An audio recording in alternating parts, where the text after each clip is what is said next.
I was lucky enough to be invited to be part of a dinner for Mr. Robert New, and the subject of the need of teachers came out. I think it was before it was all over the newspapers, and how they need bilingual teachers. And of course, I'm like, oh my goodness, we're going still through a recession in Puerto Rico. Our unemployment is between 14 and 15 nonstop, which is very sad. And I've been to Puerto Rico. I moved to Puerto Rico 3 years ago from Los Angeles. I went back to my home to try to work with everyone that's trying to, better the situation. And so I know up close and personal that that's very bad for our children, for our parents, for the government, for everyone.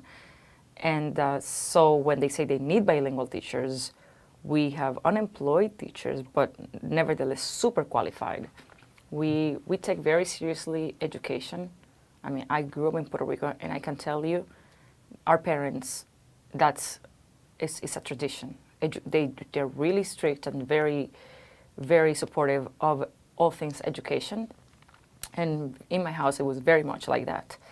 So as you will hear soon, the teachers they're going to be interviewing, some of them have doctorate degrees, master degrees.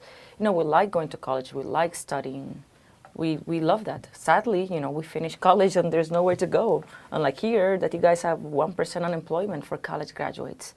So I think I'm going to bring other Puerto Ricans over. When I lived in Puerto Rico for 3 years, I worked as a consultant for the mayor of my town in cultural and education endeavors. Even though I'm not an educator, it's a huge passion of mine. And ultimately, to access grants, to access help, all you have to do is, write. And I love writing. So the consultant of the mayor of my town, Maria Magita Melendez, she immediately said, whatever you need. I also contacted the head of education from my town to get the numbers of the teachers on waiting lists by subject matter and by grades. And with that information, I sat with Lynn Hardin and I told her, we have this many math teachers, English teachers, and on, and I'm talking about the south region of Puerto Rico. So the mayor and the head of education of that region helped me organize and with the information as well.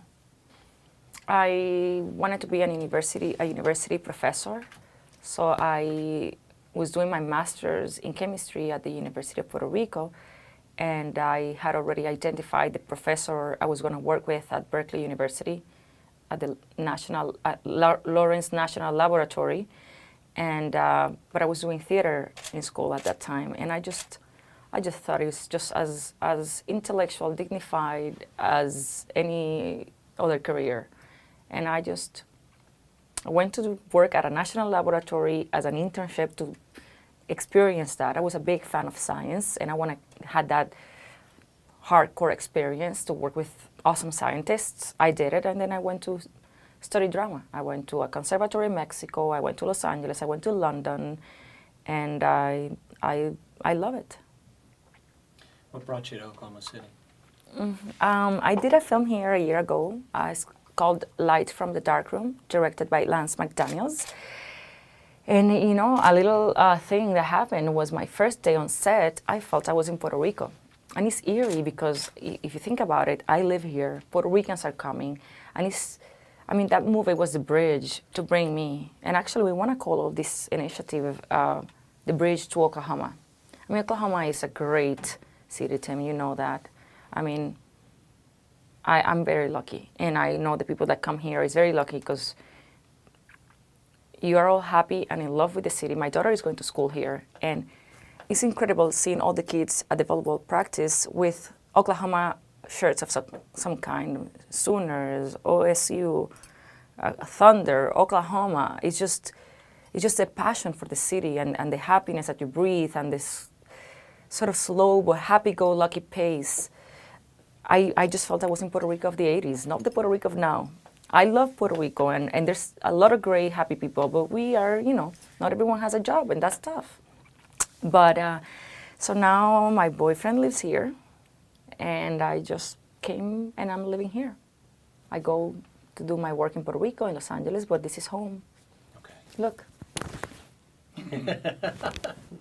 Did you get that?